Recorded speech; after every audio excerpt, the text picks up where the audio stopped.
नक्की जे QR code हॉकरसाठी जे वाटप चाललं आहे, तर ह्या विषयामध्ये नक्कीच राष्ट्रीय सुरक्षेची तडजोड नाही आहे आणि ते आम्ही सहन करणार नाही. तर विषय असा आहे की मुंबईमध्ये बहुतेक 99,000 हॉकर्स 2014 आणि 13मध्ये आयडेंटिफाय केले. त्यांच्याशी पोलीसचे फाईनचे जे डॉक्युमेंट असतील त्यावेळी त्यांच्याकडे किंवा महानगरपालिकाचे पेनल्टीचे डॉक्युमेंट असतील ते घेऊन त्यांना पात्र केलं आणि अपात्र केलं त्या दृष्टिकोनातून. आणि आत्ता जर बघायला गेलं तर जे बांगलादेशी घुसपेट असतात ते मुंबई शहरामध्ये भारतामध्ये ते जेव्हा येतात आणि त्यांना जगायचं असेल, त्यांना त्यांचा कामकाज करायचं असेल तर ते प्रायव्हेट कंपनीमध्ये नाही जातात. ते जास्तीत जास्त हॉकर म्हणून स्वतःचा व्यवसाय करतात, कुठे झोपडे बांधतात आणि असे राहतात.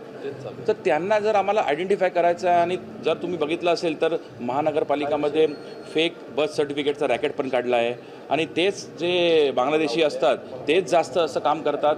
तर माझी हे विनंती होती, माझा हे निवेदन होता आणि एक हरकतीचा मुद्दा होता आज स्थायी समितीमध्ये की आपण हे QR कोडचं वाटप हे थांबवावा आणि पोलीसचे पडताळणीचे जे सर्टिफिकेट आहे ते घेतल्यानंतरच तुम्ही हॉकरला हे पुढे जाऊन ते QR वाटप करा की हे गरजेचं आहे. नॅशनल सिक्युरिटीचा विषय आहे.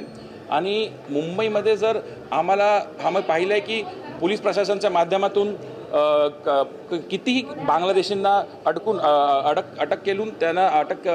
केलं असेल आणि त्यांना बाहेरगावी पण परत त्यांना त्यांच्या देशात पाठवलं आणि नंतर हे सगळे विषय आम्ही पाहिलं आहे.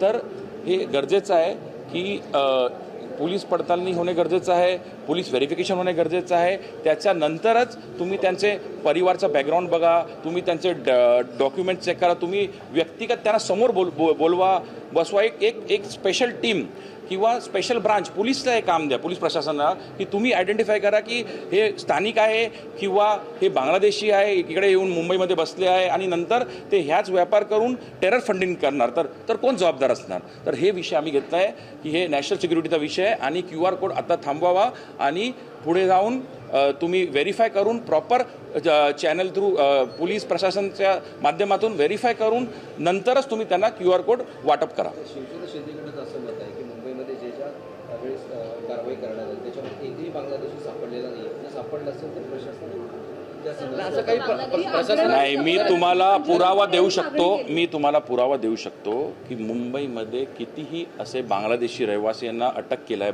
मुंबई पोलिसांनी आणि ते बांगलादेशी त्यांचा व्यवसाय हे असंच प्रकारचा होता आणि ह्याचा पुरावा माझ्याकडे आहे. संजय निरुपम असतील किंवा संजय गाडे असतील यांनी 2 दिवसापूर्वीच पत्रकार परिषद घेतली आणि त्यांनी हा मुद्दा समोर ठेवला की एकही यामध्ये बांगलादेशी सापडलेला नाही. त्यामुळे उगाचच या कारवाई केल्या जातात आणि त्यामुळे जो मराठी व्यापारी आहे तो पण भरडला जातोय, त्यासोबत बाकीचे व्यापारी आहेत ते देखील भरडला जातोय. म्हणजे ह्या शिवसेना तुमच्याबरोबर जे सत्तामध्ये बसलेत तेच असा आरोप करतात आणि पत्रकार परिषद घेऊन त्यांनी हा विषय मांडला. माझा विषय स्पष्ट आहे की मुंबईमध्ये राहणारे जे घुसपेट आहे ते घुसपेट आहे, त्यांच्याकडे पुरावे बरोबर नाही असणार. ते पोलिसला व्हेरिफिकेशन करायची गरज आहे आणि पोलिसला तुम्ही द्या व्हेरिफिकेशन करायला आणि जे जेन्युइन असणार त्यांना द्या. फक्त हेच विषय आहे.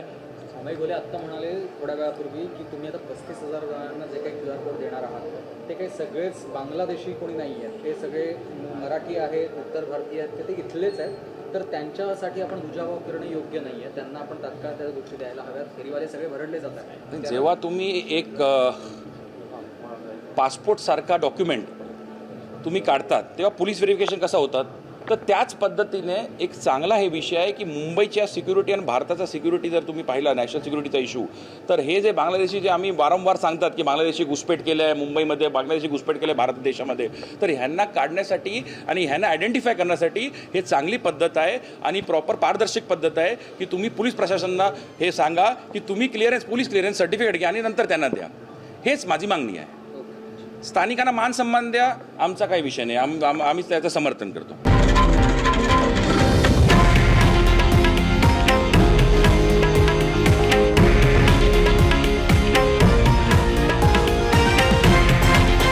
हे आहे देशातील नंबर 1 न्यूज नेटवर्क आणि आपण पाहत आहात TV9 मराठी, एकमेव.